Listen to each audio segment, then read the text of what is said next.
Star Wars Jedi Battlescars, the new novel from Sam Maggs that ties into Star Wars Jedi Survivor, has been out for a few days now, so it's time to run through all the Easter eggs and connections made throughout the story. Spoilers for the book are ahead, so be warned. The opening chapters follow the crew of the Mantis as they take on a Haxian brood base. Those bounty hunters were first introduced in Fallen Order, although the base they attack is not the same one seen in the game. Cal wears Gription boots on his approach to the base through the vacuum of space. Those boots were magnetic and seen worn by range troopers in Solo: A Star Wars Story. There are multiple references to Grease and his love of salt, including a mention of his favorite dish, gelatin surprise, the surprise being salt. These jokes call back to a moment in Fallen Order where Grease literally salts his food for a full minute. Cal describes his view of the Force as a deep pool swallowing him whole as he dived down into it. His unique perspective is similar to that of the Jedi of the High Republic, who all had their own connection to the Force. There's a cantina on the Haxian brood base offering a Bespin Fizz drink, one of the libations you can order at Oga's Cantina on Batuu. Cal confirms that the brood and their leader, Sork Tormo, have been hunting him and the rest of the crew for years since the events of Fallen Order. He refers to them as annoying, getting in the way of his primary missions, which is exactly what they do in the game. They just pop up to get in the way. They're also known for having very silly and over-the-top names. Cal fights one named Blorp, which is in line with some of the brood characters in the game, like Chonk.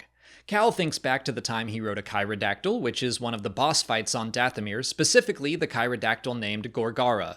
One of the main characters of the book, a defecting Imperial named Fret, is said to be a Kashiri, a species first introduced in the Legends Lost Tribe of the Sith stories. This is their first canon appearance. Cal introduces himself to a group of stormtroopers as a swoop dueling enthusiast. That sport was created for the Knights of the Old Republic comics and was made canon by the audio drama Dooku Jedi Lost. Grease's terrarium on the Stinger Mantis gets a shout-out, and the boggling stowaway from Fallen Order is seen, still making the ship its home after several years. A TIE Brute chases the Stinger Mantis away from the Haxian brood base, a TIE fighter variant first seen in Solo: A Star Wars Story. After reluctantly rescuing Fret from the Imperials, Grease suggests they drop her off on Batuu, the planet you can visit in Galaxy's Edge at Disneyland and Disney World. They instead travel to Chakua City on Hosnian Prime. The city is a new name to me, but the planet is eventually the capital of the New Republic, as briefly seen in The Force Awakens. There they meet an anti-imperial businessman named Karis Lar, who is an Amwadi. They were a bird-like species first appearing in the Legends book Jedi Search. They were first made canon by the Aftermath series of books. The MacGuffin of Battlescars is a device called the Shroud, which is a type of personal shielding that makes people invisible. It could be related to the technology we see used by Grand Admiral Thrawn's assassin Rook in Star Wars Rebels. The Shroud requires a mineral called merconite for its construction. According to the Legend Star Wars video game Lethal Alliance, it could be found on Mustafar and was used in the construction of the Death Star's superlaser. Schematics for the Shroud have to be recovered before the Empire can send them to the Empire's Theoretical Applications Testing Facility on Edu. It makes sense it would be sent there, where Galen Erso and his engineers worked on experimental weapons projects. The Shroud schematics are held in a prison in the Tion Cluster on the planet Mercana. The Tion Cluster technically first appeared in the Star Wars Holiday Special. Mercana was introduced in the Star Wars Legends novel Dark Lord: The Rise of Darth Vader. Seer seeks out a relic on the black market of Mercana called the Circlet of Suresh. That was a headband you could find and equip in the game Knights of the Old Republic, boosting your character's abilities in the Force. She finds the circlet in the hands of a Sugi black market dealer, which was a species that was planned to appear in the unfinished Crystal Crisis arc of the Clone Wars set on Utapau. They supposedly had a reputation as the best arms dealers in the galaxy. We learn that the fifth brother Inquisitor was from the planet Artemisium. That's a new planet to me, but it's the first time we've heard anything about where he comes from. It's possible his species is Artemisian.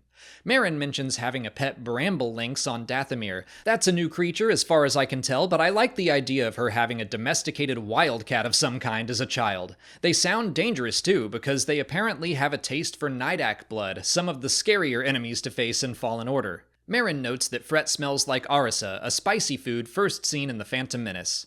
Cal thinks back to missions on the planets Abafar and Chandar's Folly. Abafar was a desert planet where D-Squad encountered the Republic Commando Gregor in the Clone Wars. Chandar's Folly was seen in the High Republic and the Darth Vader comics in an issue where Grand Moff Tarkin hunts Darth Vader as a challenge. Cal has a near-death experience and wonders if people will ever learn that he broke into the Fortress Inquisitorius, which I found to be funny since the Obi-Wan Kenobi series specifically states that nobody has ever been crazy enough to try that. During a duel with the fifth brother, Seer thinks back to the stories of Jedi heroes of the High Republic era for inspiration. Cal and Grease share a snack called a Blue Bespin breakfast bar, which is a food first created for the book Pirate's Price. Grease notes that it needs salt.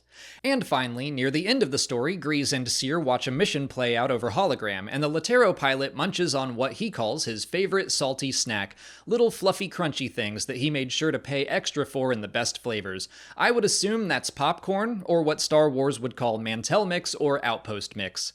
And that's everything I caught in the book. If you want to check out Battle Scars for yourself, consider picking it up for free on Audible. Just follow the link in the description or visit audibletrial.com/Star Wars Explained. The audiobook is out right now, and the production value on all the Star Wars books is very high with sound effects and music. It's like listening to a movie. Signing up for an Audible trial will get you a credit for one free book, and you can use it on Battle Scars or just about any Star Wars book you can think of. Or get any book you want. The point is, you get a free book, and you'll be supporting the channel when you do.